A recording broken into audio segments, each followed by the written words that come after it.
Meu grande amor é um lobisomem. Olá, sou a Lohane, sou a quarta filha de Misael e Santa. Primeiro eu peço desculpas pela demora em enviar meu relato, mas é que eu sou tímida. Eu sou a mais tímida dos filhos. Sou aquela que prefere o silêncio ao invés do barulho.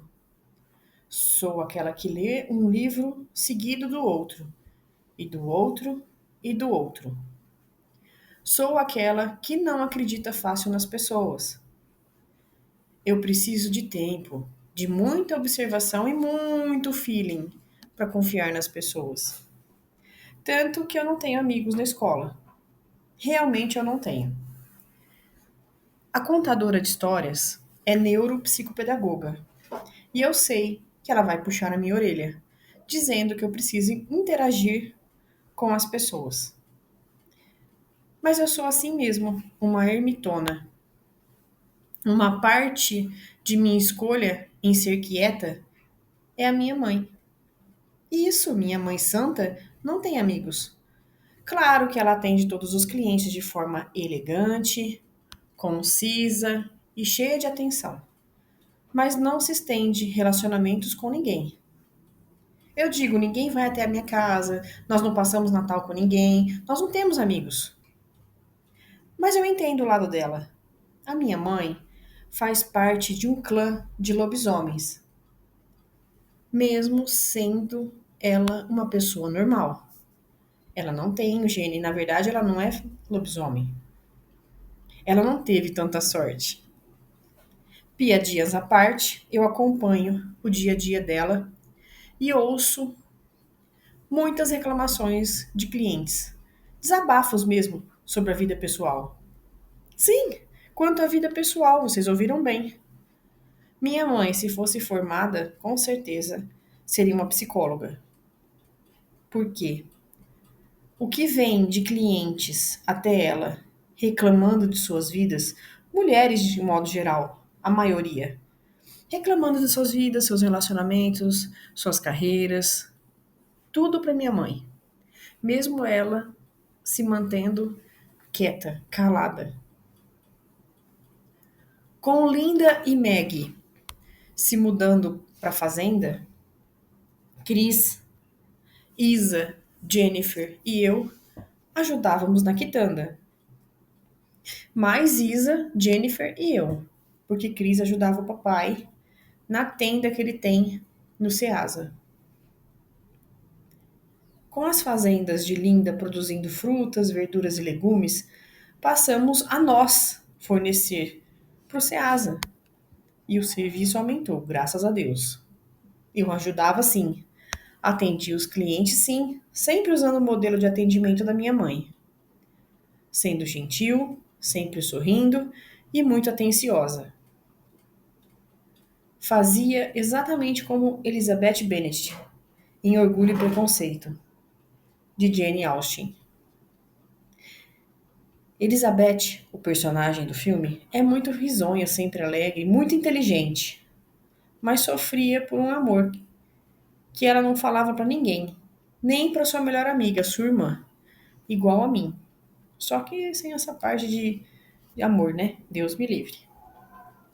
Estava terminando o terceiro ano, estudava de manhã e ajudava minha mãe à tarde e o comecinho da noite.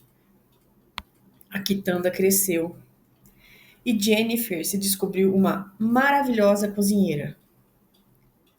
Ela fazia pães, bolos, doces e demais iguarias. Vendia na quitanda a princípio. Depois abriu uma lojinha ao lado da quitanda. Atendia como doceria. Até tentei ajudar, mas eu sou péssima na cozinha. Agora, um segredo nosso, que revelado aqui. Ajudava Jennifer com seus trabalhos escolares, já que ela trabalhava muito mais do que eu. E eu amo ler. Ela estava um ano a menos que eu, então não tinha dificuldade em fazer os trabalhos dela, já que a matéria eu tinha visto o ano passado. Nós somos um clã ancestral. Somos unidos, nos ajudamos sempre. Então, não foi incomum nos ajudarmos. E eu adoro ler, adoro escrever. E já tinha alguns trabalhos e projetos nas gavetas. Foi só revisar, montar um novo e entregar para minha irmã. Então, a grande maioria dos trabalhos que ela entregava na escola eram meus. A minha cunhada fez isso com o Chris. Por que eu não poderia fazer isso com a minha irmãzinha Jenny? E com isso, Jenny conseguia notas altas na escola. Como eu gosto muito de escrever, eu fazia parte do clube do livro da escola. O problema é que eu não curto muito livros de poesia. O grupo do livro da escola era sempre baunilhinha. Livros pequenos, com contos infantis. Eu gosto de romances grandes. São 300 páginas que me fazem navegar em minha imaginação. Mas era melhor do que não ter clube nenhum. Então, nos reuníamos na escola durante as aulas. Já lemos mais de 24 livros. Eu sempre termino primeiro. Os livros têm sido meus amigos nesses últimos anos. E tem sido ótimo conhecer outras culturas, outros países, em tempos diferentes da história, através dos livros. Eu sonhei muito em ser escritora, mas não dei nenhum passo para realizar esse sonho.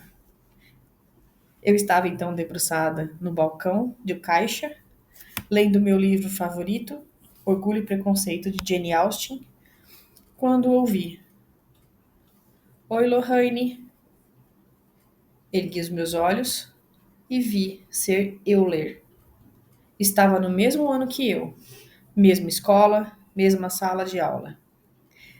E mais, Euler pertencia a outra família lupina do bairro. Nos mantemos próximos no caso de um ataque, mas é só isso. Peguei a sua sacola, contei, somei e cobrei. R$ 54. Qual a forma de pagamento? Débito, por favor, disse ele, esticando na mão o seu cartão. E completou: Vamos comer pizza hoje. Quer ir? Disse eu, debruçando sobre o balcão. Eu me afastei. Entreguei o comprovante para ele e disse: Não, obrigado. E voltei ao livro. Deixa de ser chata, Lô. Vamos sair. Não estaremos sós. Eu agradeço, mas não, obrigado. Virei, saindo de trás do balcão e indo em direção aonde ficam as maçãs. E Euler, claro, me seguiu. Lô, não vejo problema de irmos. Voltamos antes para a corrida. Euler, disse olhando ele nos olhos. Eu quero ficar em casa. Eu tô cansada. Eu tenho trabalho para fazer e... Trabalho de quê? Perguntou Euler. Ouvintes, na verdade, o trabalho era da Jenny. E eu não falaria esse segredo nosso. Queria encerrar o assunto rápido. Então eu disse: não lembro. Você precisa de mais alguma coisa? Perguntei já meio irritada. Ele sorriu. Entendi. Nada de me falar sobre o trabalho. Nada de ir comigo na pizzaria. Então, a gente se vê. Disse, saindo da quitanda. Respirei aliviada, porque eu voltaria para o meu livro, para o meu mundinho, para a minha redoma. E assim o fiz. Estava lendo esse livro pela 10ª vez. Euler sempre me chamava para sair, com a galera, mas sempre lembrava de mim. Acho que a comunidade lupina estava se preocupando sempre conosco. Mas eu não sou namorável, eu não me arrumo para os meninos. Sou nascida em uma família de lobos, ou, mais precisamente, de lupinos. Nós somos seres que compartilhamos a capacidade de assumir a forma de um lobo poderoso. Nossa linhagem é marcada por uma força incomparável e uma ligação profunda com a natureza. Moramos sempre em casa próximas às matas, ou em meio a plantações, sempre próximo à natureza, além de nos mantermos sempre pacíficos e reservados. Os homens lupinos são sempre guerreiros e protetores de seu território. A maioria dos lupinos com a minha idade já está namorando, prontos para formar família. Mas eu, hum, sempre senti que havia algo errado, algo a mais reservado para mim, algo além de uma vida pacífica que eu levava. Pode ser o fato de eu viajar nas histórias contadas pelos livros, ou pelo amor que eu tenho pelos livros. Desde muito cedo, eu já possuía um espírito inquieto. Enquanto as outras jovens lupinas estavam satisfeitas em aprender os costumes tradicionais do nosso povo, eu ansiava por mais, a aventura, o desconhecido e, acima de tudo, a proteção do meu clã. Eu passava horas na mata, atrás da minha casa, lendo os meus livros e viajando nas histórias, mergulhando em cada história que lia. Não tem muito tempo, descobri que um dos nossos anciões tem alguns manuscritos guardados. Aliás, esse ancião era avô de Euler. Eu sempre tive curiosidade de saber mais sobre nossa existência. Mas pedir a Euler? Não, não queria pedir favor a ninguém. Ainda mais ele, menino chato. Tinha que encontrar um jeito mais rápido e mais fácil de ter acesso a esses manuscritos. Esperaria os pais ou os avós de Euler chegar até mim, virem na quitanda ou encontrarmos na rua mesmo. Euler era filho de uma família tradicional e diferente da nossa. Os maridos poderiam ter duas esposas. Seu irmão mais velho tinha duas esposas. Seu pai tinha duas esposas. O avô tinha duas esposas. Por isso, não dava liberdade demais para ele, apesar das investidas constantes dele. Eu não queria nem um marido. Quem dirá um marido que queria uma outra esposa? Mas enfim, não julgando, só não concordando. Naquele domingo, meus pais iriam à fazenda Vila Nova e eu os acompanharia. Meu sobrinho Alvo tinha nascido e queríamos ver como ele estava. Jenny fez muitos quitutes e seguimos para a fazenda. Alvo é um príncipe, além de muito bonzinho. Como todo recém-nascido, ele ficava o tempo todo pedindo o peito da mãe. Foi um domingo delicioso. Tinha uma mata grande e linda lá. E claro, peguei meu livro, procurei uma sombra de uma árvore e sentei embaixo confortavelmente. Abri o livro e comecei a leitura de onde eu havia parado. Eu me entreguei à leitura. A palavra que me define é essa. Desde muito pequena, sou apaixonada pelos livros que encontrava em casa, um refúgio no meio da minha realidade lupina.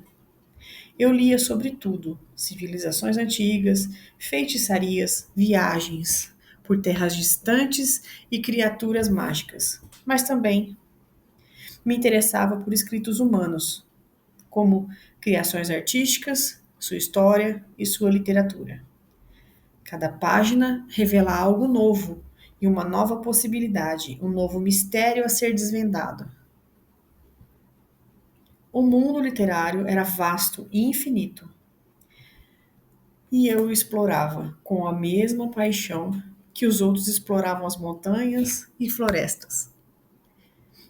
Porém, ser uma amante de livros e um clã que priorizava a força e a bravura não era fácil. Muitos dos meus familiares e companheiros de clã não compreendiam meu amor pela leitura. Eles acreditavam que o papel de uma jovem lupina era treinar para se tornar uma guerreira, preparar para defender os territórios de possíveis ameaças com os lobisomens canes ou caçadores humanos. Os livros não irá protegê-la em uma batalha, disse uma voz masculina, se aproximando e sentando ao meu lado. Levantei a cabeça e vi ser um rapaz me encarando. Ele tinha os olhos verdes mais brilhantes que eu já tinha visto, o corpo escultural e um sorriso encantador. E o cheiro de mirra era cigano. Você tem toda razão, disse com carinho. Mas os livros me fazem esquecer das batalhas que passei e as batalhas que estão por vir, eu disse a ele, sorrindo. Cheque mate, em mim, espertinha. Disse ele sorrindo, me estendeu a mão e disse: Sou Saulo. Você é Lorraine, certo? Sim, eu sou Lorraine. Você é bem famosa aqui, sabe? Disse Saulo. Famosa eu? Por quem? Perguntei. Linda e Meg falam demais de você. E o que elas falam? Perguntei. Fala que você é adepta à leitura, que gosta de silêncio, que seus melhores amigos são os livros e que elas acham que você será a médica da família. Médica? Me surpreendi. Por que seria médica? Ah, deve ser pelo fato de você ler tanto, respondeu. Eu sorri e encerrei o assunto. Mas Saulo estava ansioso para conversar mais e continuou. Você namora? Perguntou ele. Você é sempre tão direto assim? Eu perguntei a ele. Nem sempre, mas eu queria saber se você ia responder uma pergunta ou outra, disse Saulo, sorrindo. Sabia que perguntar demais para a pessoa sem conhecer é sinal de interesse? Confesso que a minha intenção era de fazer uma pergunta, não se parecer uma paquera. Eu não estava paquerando ele. Ele levantou uma sobrancelha, sorrindo. Então eu entendi. Ele estava achando que estava sendo paquerado por mim. Ele disse: Acha que eu sou fácil assim? E sorriu, dando uma piscadinha. E eu sorri. Bom, pelo menos ele tinha bom humor, né? Me desculpe, não quis ser grosseira. Não, sem problemas. Pode compensar aceitando vir na festa do cigano semana que vem. Mas eu disse procurando palavras. E ele completou: uma lupina. Eu já sei. Disse Saulo. Sim. Então sabe que eu não posso ficar muito tempo fora de casa. À noite. Sim, eu sei, disse ele. E que eu fico meio peludinha, com cara de lobinho, disse brincando com ele. Aham, eu já sei, respondeu ele. E mesmo assim, quer que eu vá na festa com você? Ele parou por um segundo, me olhou nos olhos e disse: Sim. Voltei a olhar nos meus livros, porque eu estava sem graça com aquele papo. E disse, sem desviar o olhar dos meus livros: Talvez eu venha. Obrigada pelo convite. Te espero então. Se levantou e saiu. Levantei os olhos, observando ele sair. Saulo era alto, mais alto do que eu, e dava para notar seu corpo escultural, mesmo com as roupas largas de um cigano. Procurei não pensar nos últimos minutos e mergulhei no livro novamente. A sabedoria contida nos livros era uma força tão poderosa quanto a força física, e eu via as histórias que lia como uma fonte de poder e conhecimento, que podia guiar decisões e mudar destinos. Enquanto os outros caçavam com garras e dentes, eu sempre caçava o conhecimento. E esse conhecimento eu acreditava que poderia um dia salvar uma vida. Eu sempre fui diferente dos outros lobos do meu clã. Enquanto os meus irmãos passavam a noite caçando nas florestas densas, eu treinava as minhas habilidades de combate e eu encontrava cercada por um mundo completamente diferente, o dos livros.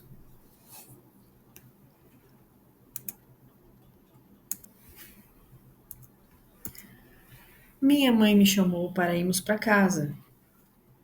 Me levantei da sombra da árvore, peguei a minha bolsinha de pano, onde colocava meu livro para proteger, para não sujar as folhas, não sujar a capa, enfim. Coloquei meu livro e fomos para casa. Assim que chegamos em casa, a rotina seguiu. Fizemos a janta, organizamos as coisas, jantamos e eles foram correr. Minha mãe foi dormir.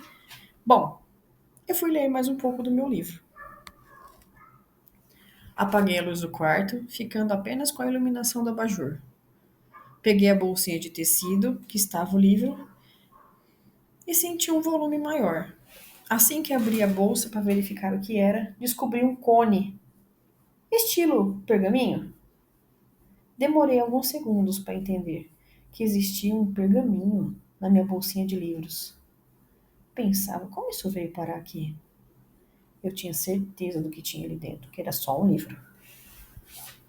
Mas o fato era que eu estava com o pergaminho na mão. E, claro, eu estava pensando se deveria abrir ou não. Então pensei qual é a possibilidade de aparecer em minhas mãos um manuscrito desse. Então decidi abrir. Delicadamente, abri o canudo que protegia as páginas, retirei o cilindro revestido de conhecimento e abri cuidadosamente, desnudando o conteúdo do manuscrito. Eu mergulhei nas páginas com a linguagem antiga. Era um livro que descrevia as guerras antigas entre lupinos e lobisomens. Entre lobisomens canes, eu quero dizer. Os maiores inimigos do meu clã. O manuscrito continha algo que me intrigou profundamente. Lendo as primeiras linhas, vi que o manuscrito tinha conhecimento antigo do meu povo lupino. O texto falava sobre a existência de um artefato lendário escondido nas profundezas das montanhas, que possuía o poder de controlar as transformações lupinas e canalizar uma força imensa àqueles que souberem usá-lo. Era um objeto que poderia mudar o curso de qualquer batalha e possivelmente até trazer paz entre as raças. Fascinada pela lenda, eu sabia que precisava descobrir mais. Meus instintos de pesquisadora e aventureira se acenderam. Ao longo dos dias, eu mergulhei nos estudos, estudando mapas, lendas e relatos de exploradores que haviam se aventurado por essas montanhas em busca de tal artefato. Pouco a pouco fui montando quebra-cabeça na minha mente. Mesmo sabendo dos riscos, eu decidi que, em vez de seguir as pegadas dos meus ancestrais nas batalhas sangrentas, eu trilharia um caminho diferente, o do conhecimento.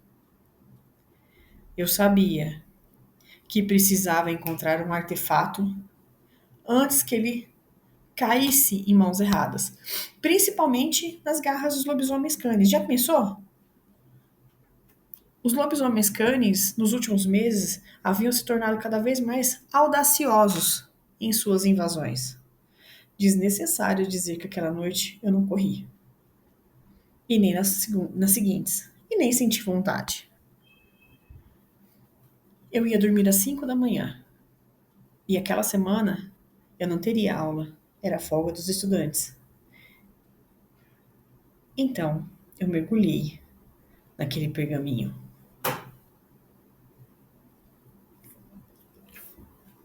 Entre um cliente e outro, eu lia o conteúdo do manuscrito. Então, eu escutei. O que tá lendo, Lô? Era Jenny, minha irmã, perguntando. Apareceu esse manuscrito na minha bolsa de livros. Como assim apareceu? Disse ela, me olhando sério. Apareceu. Eu fui ler domingo embaixo da árvore. E quando eu cheguei em casa, tinha aparecido. Lô, não aparece manuscritos milenares do nada na sua bolsa de livros. Você falou com alguém no domingo, enquanto estava embaixo da árvore? Ah, eu falei com o Saulo, mas ele é cigano e... Pare, minha irmã. O fato dele ser cigano é mais um motivo para imaginar que tenha sido ele que colocou na sua bolsa, Lô. Por que você está me dizendo isso? Perguntei intrigada. O povo de cigano é tão antigo quanto nós lupinos, bobinha, disse enquanto pegava uma maçã e mordia. Eu confirmei com a cabeça, enquanto olhava o pergaminho sobre o balcão de caixa. E a minha irmã continuou. Quando vamos falar com ele? O quê? Sim, vamos perguntar para ele sobre o pergaminho. Jenny, eu não acho que é uma boa ideia. Eu disse a ela, e ela se aproximou, respondendo. Por que não? Você gosta dele, disse com tom irônico, próprio dela. Deixa de besteira, não gosto de ninguém. Então, por que não vamos falar com esse jovem? Porque eu não conheço, respondi. Minha irmã Jenny me olhou questionadora. Então eu completei. Bom, não o conheço bem. Vamos hoje à tarde, disse Jenny, saindo para sua loja. Eu ia responder, mas ela já tinha saído da quitanda. Irmos até lá. Ai, Jenny é maluca. Como poderíamos irmos até lá? Não faz sentido. Conversei com ele uma única vez. Aliás, só falei com ele porque não tinha mais uma terceira pessoa para ele conversar enquanto eu lia.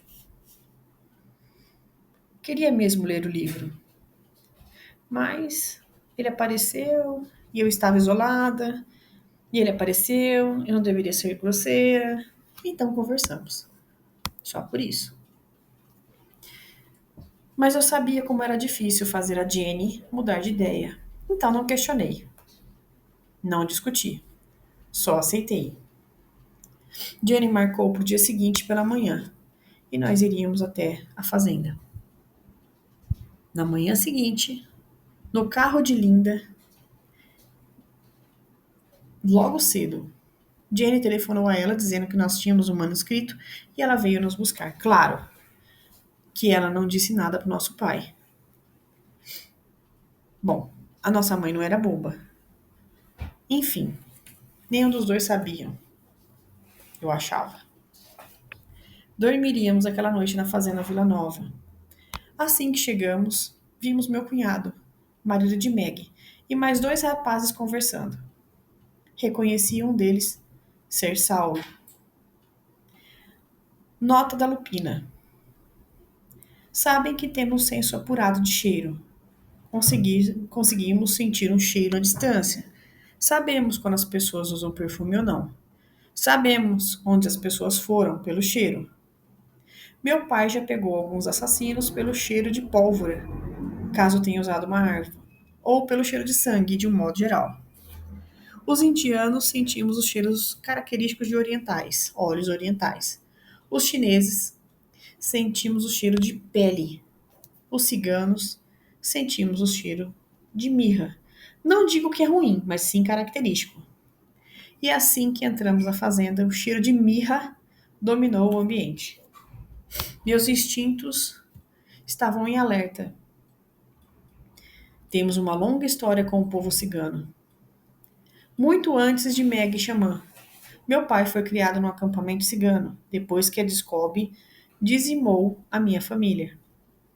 A Descov matou toda a família do meu pai. Minha avó pegou meu pai e minha tia, ainda bebês, e fugiram. O acampamento cigano os acolheu. Meu pai saiu de lá quando se apaixonou pela minha mãe. Não cigana, não lupina. Minha tia segue com o acampamento, junto com a minha avó. E perdemos contato. Então, nossa história com ciganos é longa.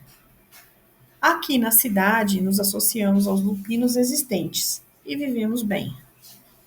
Quando meu pai soube que Linda havia contratado ciganos e que permitido que se instalassem acampamento na fazenda, meu pai foi até lá no mesmo dia. Ajudamos a montar um acampamento, meu pai fez amizades por lá, mas não soube o paradeiro de sua mãe e irmã. Assim que desci do carro, ainda com os pensamentos na tia e na avó, que nunca conhecemos, senti uma mão delicada tocar meu braço. Lohane achou o meu presente? Me virei em direção à voz. Era a Saulo. Por que colocou na minha sacola? Esse pergaminho só os lupinos conseguem ler. Eu sorri, achando que se tratava de uma piada. Mas Saulo se manteve sério. Está falando sério? Perguntei. E ele confirmou com a cabeça. E você tem curiosidade de saber o que está escrito no pergaminho? Sim. Acho melhor sentarmos. Precisamos conversar. Quero saber mais. Eu disse. E Saulo fez careta. Então continuei. Eu leio com você os pergaminhos e você me fala como chegou até você. Seria justo a troca. Saulo me olhou fixamente e disse: Fechado. Tenho compromisso agora, mas mais tarde estarei livre. Nos encontramos embaixo da árvore? Perguntei. Que árvore? Perguntou ele. Eu ia responder, quando ele disse: Estou brincando. Eu sei qual árvore que é. Até mais. Disse ele e saiu. Rapaz estranho esse Saulo, pensei. E entrei na casa da minha irmã. Linda queria saber mais, queria mais detalhes. Assim que entrei na casa da minha irmã, ouvi as risadinhas do bebê. Era Alvo rindo no colo de Jenny. Sentamos na sala, meu cunhado, minhas irmãs e meu sobrinho, e nós conversamos. Eu imaginei que Saulo faria isso, Lohane. Só não imaginei que fosse com você, disse Xamã, sentado no sofá ao lado de Meg. Por que acha que era para outra pessoa, amor? Perguntou Meg a Xamã. Porque Saulo já comentou sobre Linda, disse rindo. Sobre mim? O que ele disse? Perguntou Rinda, ainda meio assustada com a frase. Linda estava viúva, sofria com a ausência de Guilherme. Cuidava sozinha de Alvo, com a ajuda aqui e ali nossa, mas ela era que fazia quase 100% das coisas. Era ela quem fazia tudo isso. Além de cuidar de duas fazendas, a Fazenda Vila Nova e a Fazenda Madrecor, a alguns quilômetros de distância onde ela vivia. Para um lupino, poucos quilômetros são algumas quadras. Linda, já faz um tempo que você está sozinha. Já chegou a hora disse Jenny, sendo cortada por Linda. Deixa de coisa, quero não. Xamã riu. Meg o cutucou para parar e disse mudando de assunto. Cris vem agora? Não, ele está com o pai. Diz que vem mais tarde. Certo, então vamos começar, disse Linda. Lohane, você trouxe? Sim, respondi, abrindo a bolsinha de livros, retirando o cone de proteção e entregando a Linda, que abriu com cuidado, olhando devagarzinho. Lô, não tem nada escrito aqui. O quê? Levantei do sofá.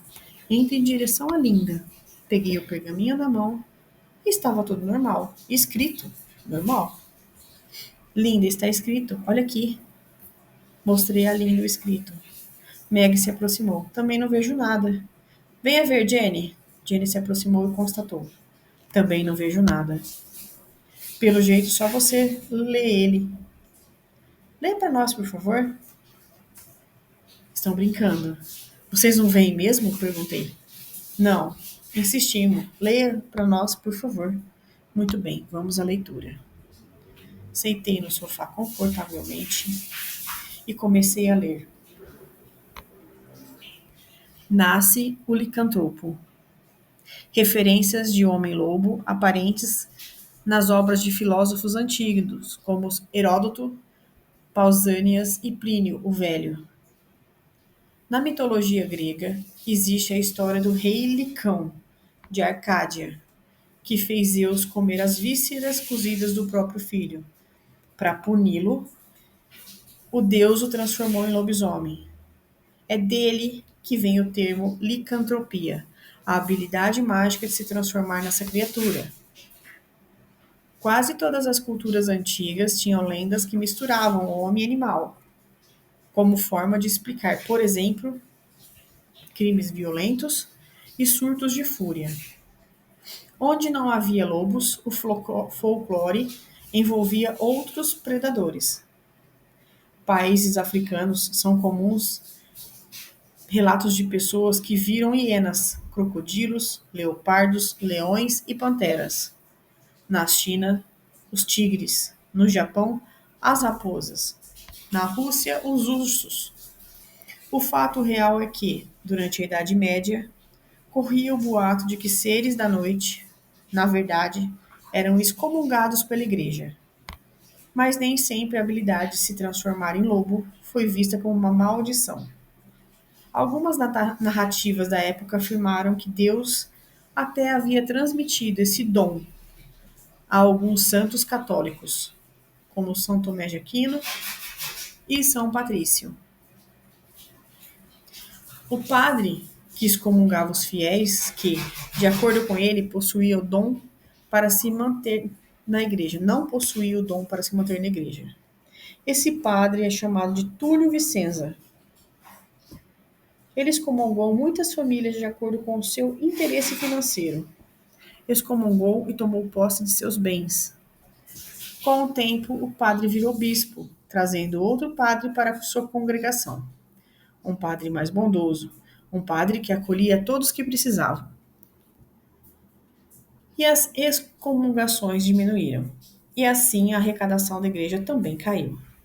Bispo Vicenzo cobrou o novo padre de uma posição. E esse disse que trabalhava com caridade, porque fora da caridade não havia salvação. Bispo Vicenzo ordenou a execução do padre enforcado imediatamente. E aconteceu no dia seguinte. O corpo do homem ficou pendurado um dia e desapareceu, sem explicações. Começaram então a ver uma fera à noite rondando as ruas da cidade. Os delinquentes sumiam. Logo a cidade tornou-se mais tranquila. O bispo era sempre visitado pela criatura, que não o permitia entrar. O bispo não saía ao entardecer. Nunca saía. E a fera lupina aparecia todas as noites em sua sacada, sempre o observando, sempre esperando uma brecha para o pegar. Anos se passaram e o bispo começou a dar sinais de insanidade. Falava sozinho, dormia menos ou quase nada à noite e por um deslize deixou a janela aberta. E a fera entrou. Não sobrou pedaço do bispo. A igreja abafou o caso e seguiram a vida. Mas o bispo deixou anotado em seu pergaminho todos os nomes das vítimas que ele mesmo tinha excomungado pela igreja. E disse que foi avisado em sonho que as famílias delas que estavam vivas teriam por direito o dom lupino até a 1000ª geração. E a cada geração seria mais forte que a anterior. Parei de ler e o silêncio se fez na sala. Não, tem nomes aqui. Engraçado é que alguns dos nossos nomes estão aqui. Como isso? Engraçado que os nomes das pessoas que estão aqui estão vivas. Alguns deles, pelo menos. O que você está dizendo? Por exemplo, aqui, ó. Olinda Versa está aqui. O meu também. O de vocês aqui também. Linda levantou do sofá num pulo. Está brincando? Disse ela, tentando ver o escrito. Não, eu não estou brincando. Tem meu nome aí? Disse Xamã. Ah, deve ser o tonto Xamã, disse Jenny. Só para contextualizar. Eles sempre se provocam, tá? Ah, deve ter mesmo, logo embaixo da boboca Jenny, disse Xamã, jogando uma almofada nele e mostrando a língua. Vocês não saem das quinta série, né? E completou. Deveríamos chamar nosso pai. O que acham? Eu concordo, disse Meg. Eu concordo, disse eu. Eu concordo, disse Jenny de Xamã. Vamos comunicar ele. O que mais tem aí, Lô? Uma lista de nomes. Espera aí. Blá, blá, blá, blá, blá, blá.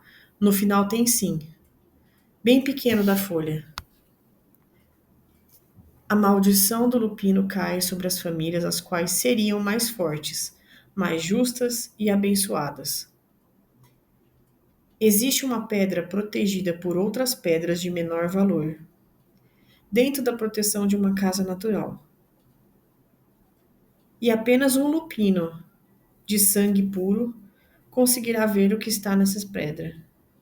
Essa pedra protege os lupinos de todos os inimigos naturais e os impostos pela sociedade. Lupinos, encontrem no novo mundo. Está brincando, disse Linda. Estou falando sério, respondi. Precisamos do nosso pai, disse Meg. Quem precisa de mim? Disse Misael, entrando na sala, acompanhado de Chris. Tinham terminado o trabalho no Ceasa e vieram ter com as filhas. Bel e Santa ficaram na quitanda. Pai, iniciou Linda. Lou achou um pergaminho e... Achou onde? Perguntou meu pai. Ela foi ler um livro embaixo da árvore. O Saulo esteve com ela e colocou na malinha de livro dela. Ela não viu a hora. Na hora ela não viu. Só viu depois e... Como ele tinha o pergaminho? Perguntou meu pai a Xamã. Realmente, senhores Misael, eu não sei. Saulo é meu primo e é muito discreto. Poderia chamar ele aqui? Disse meu pai. E nisso alguém bateu na porta, que já estava aberta.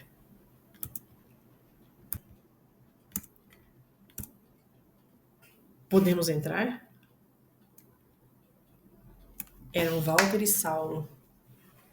Nos entreolhamos, mas nos calamos. Pode entrar. Meu pai pediu para chamar vocês. Nesse momento, Linda disse. E complementou. Nesse exato momento, eu quero dizer. Saulo sorriu.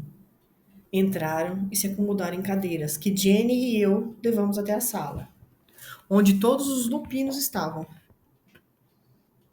O que precisam de mim? Disse Saulo. Meu pai pegou o pergaminho e mostrou ao rapaz. Onde conseguiu esse pergaminho? Meu pai perguntou, segurando ainda no ar, mas fechado, esperando uma resposta. Saulo se acomodou na cadeira e começou. Minha mãe é lupina, ele disse, e o silêncio se fez na sala. Por fora, não demonstramos reação. Mas por dentro, ficamos positivamente surpresos. Vendo que não dissemos nada, Saulo começou a dizer. Minha mãe e minha avó foram atacadas pelas Scooby, que dizimou a minha família. Minha avó pegou a minha mãe e meu tio e conseguiu fugir. Meu tio era maior que minha mãe, porém ainda era pequeno.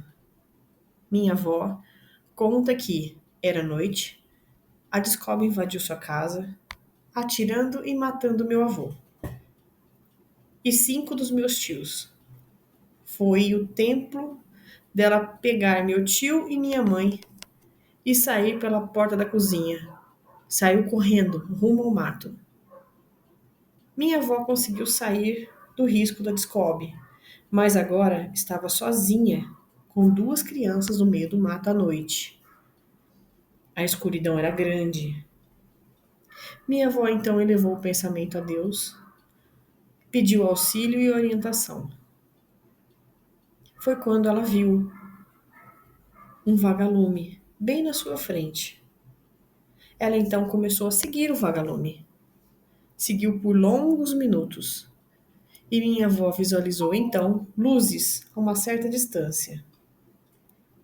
E ela foi se aproximando e notou se tratar de um acampamento cigano. Mesmo com o avançar das horas, haviam pessoas conversando em volta de uma fogueira. Minha avó se aproximou. Parecia que eles já a esperavam, porque a acolheram e esconderam ela da Descobre por anos. Foram anos assim, até que meu tio se casou numa cidade e os ciganos se mudaram. Minha mãe se casou com meu pai, cigano, e tiveram eu e a Serena. Nenhum de nós dois temos o gene ativo lupino. Quando estávamos em Santa Maria, Rio Grande do Sul, encontramos uma gruta e na gruta encontramos sinais que existiam pessoas ali. Eu digo, vivendo ali. Mas quando entramos, não tinha mais ninguém. Só uma bolsa com artefatos e esse pergaminho. Quando abrimos, não lia nada. Ninguém lia. Eram como páginas em branco. Mesmo depois que passamos todos os grupo, ninguém tinha palavras. Simplesmente não tinha nada escrito. Então guardamos esse pergaminho. E depois de um ataque, paramos aqui, nessa fazenda. Saulo parou de contar e ficamos todos em silêncio, nos deliciando com esse conto meio conhecido por nós. Foi quando olhamos para o nosso pai, que estava em lágrimas. Busquei um copo de água e entreguei para ele, que tomou um pouco mais. Mas nosso pai não se acalmava e nós, todos os filhos, o abraçamos. Passamos alguns minutos ali, abraçados. Quando meu pai se acalmou, ele disse: Como sua mãe chama? Perguntou o nosso pai para Saulo. Melissa, respondeu Saulo, sorrindo. E aonde ela está nesse momento? Perguntou o nosso pai. Saulo ficou em silêncio por alguns segundos e analisou o ambiente. Depois disse: Ela está no acampamento. Chegou ontem à noite de Minas Gerais. Poderia chamá-la até aqui? Disse Linda. Saulo olhou para Walter, que confirmou com a cabeça. Então, Saulo saiu em busca de sua mãe. O clima de expectativa se estabeleceu no ambiente por longos minutos. Quando Saulo voltou com duas mulheres, uma senhora de idade e uma jovem senhora, quase da minha idade, na verdade. Ela era meu pai em versão feminina. Mesma pele bronzeada, mesmos cabelos negros e lisos, corpo escultural, sorriso fácil. Assim que ela entrou na sala, cumprimentou a todos e fixou o olhar no meu pai. E sem dizer nada, grossas lágrimas brotaram de seus olhos e ficaram parados. A senhora quem quebrou o silêncio. Abraça logo seu irmão, filha. Melissa correu para meu pai e, a passos curtos, unindo-se, mãe, tio e tia. Ficamos em silêncio, pois era o momento deles. A reunião sobre o artefato acabou se transformando em reencontro familiar. Depois de longas horas, fomos para casa com promessas de voltar, e o assunto pergaminho foi esquecido. Por mim, pelo menos. No dia seguinte, a maravilhosa Serena, amiga da Meg, passou a ser nossa prima e ganhamos uma avó, tios e primos. Mas aí complicou para mim. Eu estava pensando demais em meu primo. Será que era uma boa ideia? Só o tempo iria dizer. Voltei aos meus livros. Sentada embaixo da árvore, aproveitando a brisa que soprava e o cheiro de flores do campo, abri meu livro e mergulhei na leitura, sem me concentrar. Sim, não conseguia me concentrar. A cada página, o rosto de Saulo vinha em minha mente, como o mocinho do livro. Fechei o livro de uma vez e fechei os olhos. O que estava acontecendo comigo?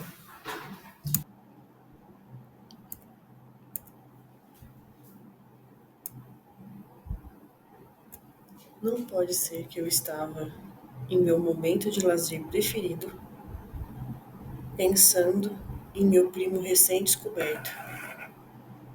Respirei fundo, procurando relaxar a minha mente, quando eu ouvi uma voz conhecida. Por que parou de ler? Abri os olhos e vi Saulo sentado na pedra em minha frente.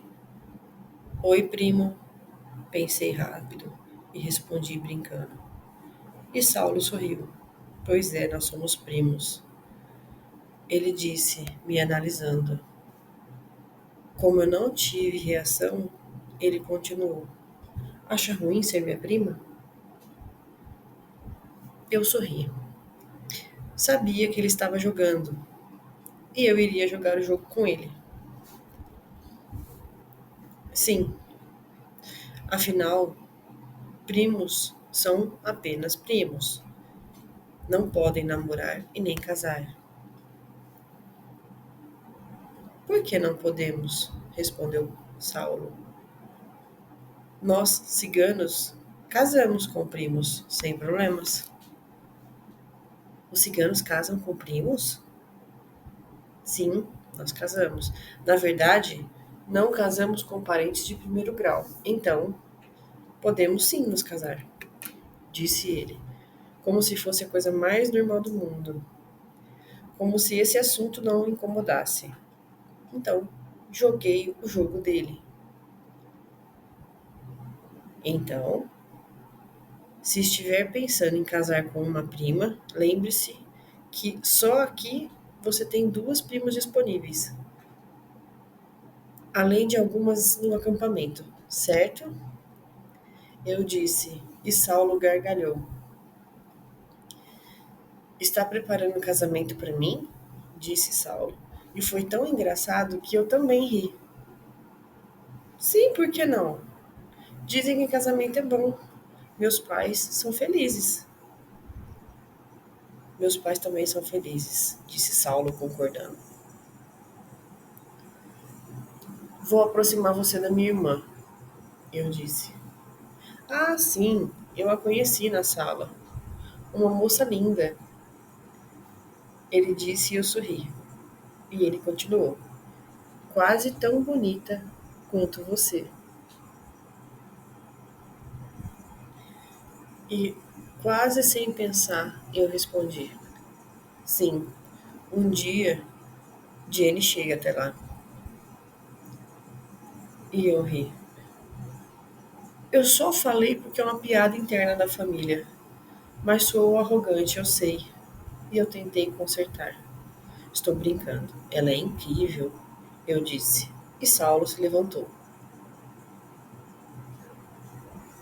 Você iria amar ela, eu disse, e ele deu alguns passos aonde eu estava. E eu continuei. Ela é o seu número. E uma boca me calou com um beijo. Um beijo delicado, um beijo carinhoso, um beijo que mais parecia roçar de lábios. Quando ele se afastou do beijo, ficou me olhando nos olhos. Eu passei os dedos em seus cabelos e o puxei para mais um beijo. Dessa vez, um beijo profundo e apaixonado. Instalamos uma conexão profunda e especial com aquele beijo. A partir dali, iniciamos um namoro, com a aprovação de toda a família. Linda precisava de ajuda na fazenda Santa Olívia, que seria a sua nova fazenda para a criação de animais. E indicou Saulo e eu para morarmos lá. E aceitamos. Nos casamos em 6 meses, depois da compra da fazenda. Uma parte dos ciganos se mudaram para lá, incluindo Melissa, minha avó Manuela e Serena. Em breve, Jenny viria morar conosco. Sobre o artefato, está escondido. O pergaminho está comigo.